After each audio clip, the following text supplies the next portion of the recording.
Another way to organize your files and folders, if you want to drag and drop files from different locations, you can have two menus up at the same time. So I've got my USB drive up here. If I go to the Start menu, hit this Documents folder, it'll take me to the Documents folder.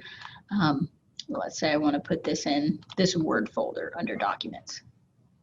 So I can have two menus up at the same time.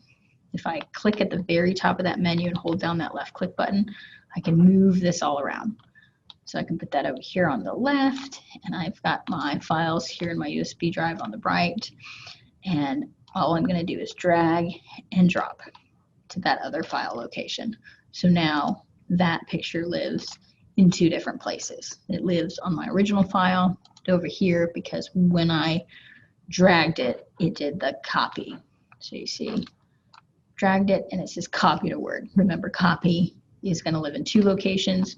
Moving within the same drive is going to only live in that one location, just in a new spot. Another way that you can move your files around instead of bringing up two windows is that you can drag them to this access bar on the side. So I can just drag, and whenever I let go with my left mouse, it's going to put it in that location. So I'll let go, and now that file is there. All right, or if I am in another file and let's say, okay, I don't want this one to live here anymore, I can drag it and move it up to the file path at the top and then let go, and it's going to move back to that original file location.